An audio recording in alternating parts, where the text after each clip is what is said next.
Non-surgical treatment options for osteoarthritis of the knee come down to three choices. First of all, there's physical therapy. This physical therapy is done with a focus on decreasing the swelling and stiffness in your knee, improving the range of motion, and finally, strengthening the muscles around the knee.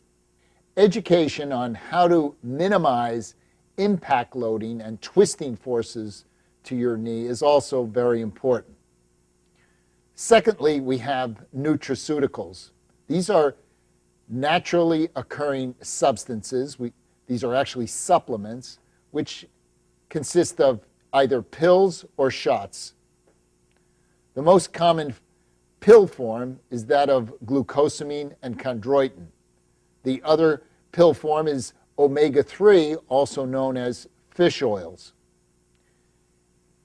When we give injections, they're usually hyaluronic acid. This is, again, a supplement. That is, hyaluronic acid is already found in your body. We're simply adding to it.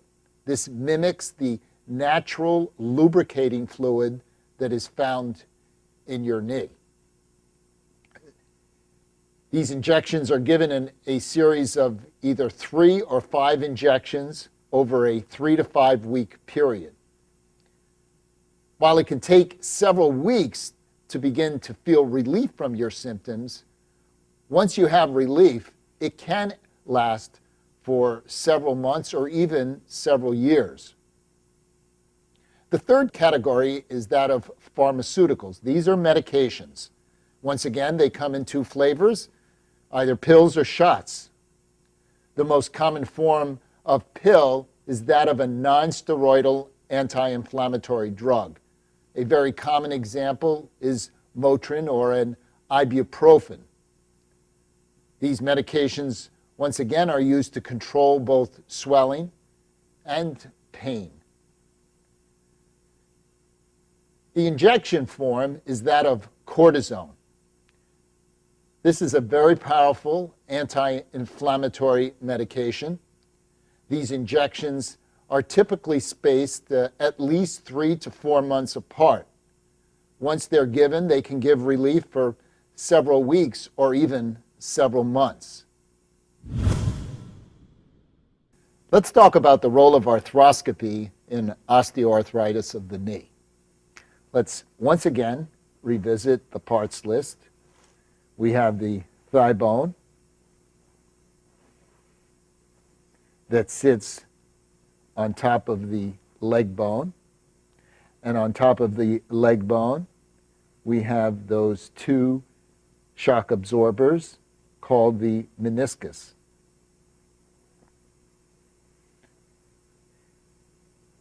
With osteoarthritis of the knee, we noted that the ends of the thigh bone become frayed, little chips coming off it, in general kind of beat up.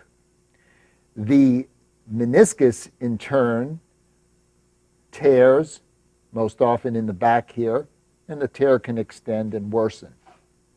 So again, thigh bone, end of the thigh bone, big chips, small chips, rough surface, wear and tear. Osteoarthritis. The meniscus has a tear. That tear often separates when we kneel, squat, sometimes just sitting in the car, so that it looks something like this, where that flap or tear actually separates. The front often stays intact without any tears. So this is a torn meniscus, as we often find in osteoarthritis. With arthroscopy of this condition, our aim is, first of all, to vacuum these pieces and smooth this surface. So we actually have a little vacuum cleaner that comes in, vacuums the pieces, then it turns into a little high-speed planer that smooths these surfaces. So in summary then, step 1 is vacuum and polish. Step 2 is to remove that little flap on the torn meniscus and smooth that inner surface. So when we're finished, it looks something like this. Flap's been removed, surfaces have been made smooth. There we go. The front stays often intact. This is step 2, trim meniscus.